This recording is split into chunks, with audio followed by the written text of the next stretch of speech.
احادیث کی کتابیں جو ہیں وہ تین طرح کی، ہم احادیث کی کتابوں کو تین طرح سے ڈیوائڈ کر سکتے ہیں، اور یہ تینوں جو ہیں وہ بالکل فہم کے ساتھ یہ ایک کیٹیگری بنائی گئی ہیں۔ بعض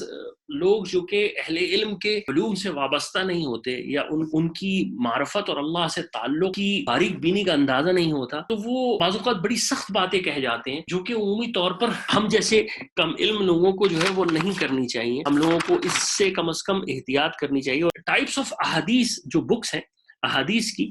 وہ تین طرح کی ہیں۔ ایک تو کلیکشن آف صحیح احادیث ہیں کہ ان اہل علم نے، ان محدثین نے صرف اور صرف صحیح حدیثوں کے علاوہ اپنی میتھڈالوجی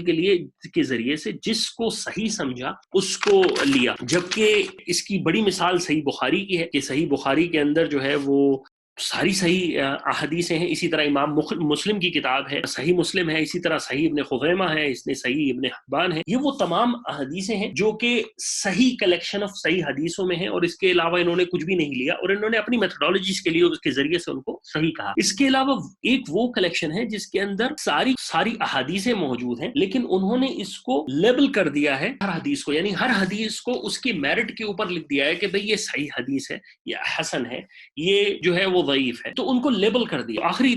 کیٹیگری ہے وہ ہے صرف اور صرف موضوع اور ضعیف حدیث کی۔ اب سوچنے والی بات ہے کہ یہ سوال ہو سکتا ہے کہ کیوں خالی ہم صحیح لکھ لیتے، باقی کو کیوں لکھنے کی ضرورت تھی، ہم صرف صحیح لکھ لیتے۔ لیکن جن لوگوں نے کلیکشن آف احادیثیں لکھی، ان کے ذہن میں یہ بات تھی، یہ پرسیپشن تھا کہ ہم کیوں نہ سب کچھ لکھ دیں اور ان پہ لیبل لگا دیں کہ ہو سکتا ہے دوسری احادیث کسی اور جگہ سے، کسی اور واسطے سے آگے امت کو پتہ چل جائے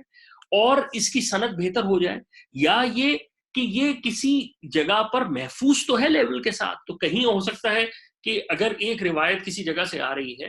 تو یہ انہوں نے لکھ دی، لیکن ہو سکتا ہے کہ آگے جا کے امت کو کسی اور جگہ سے روایت مل جائے تو اس کا ایویڈنس مل جائے۔ اللہ تعالیٰ نے ان کو یہ فہم دیا تھا کہ انہوں نے کہا کہ ہم لکھ دیتے ہیں اللہ کے رسول کی احادیث کو اور اس پر لیبل لگا دیتے ہیں کہ امت کو پتہ چل جائے۔ دوسری بات، جو ضعیف احادیث موضوع حدیثوں کا کلیکشن تھا، ان کا مقصد یہ تھا کہ امت کو یہ پتہ چل جائے کہ کیا غلط ہے اور کیا صحیح ہے، یعنی کہ کل کوئی حدیث آتی ہے اور وہ اس کو بتاتا ہے تو آپ یہ دیکھ سکیں کہ بھائی نہیں، یہ حدیث نہیں ہے، یہ غلط ہے، یہ من گھڑت بات ہے، یہ آپ علیہ الصلوۃ والسلام نے نہیں کہا۔ اگر آپ دیکھیں اپنے ذہن سے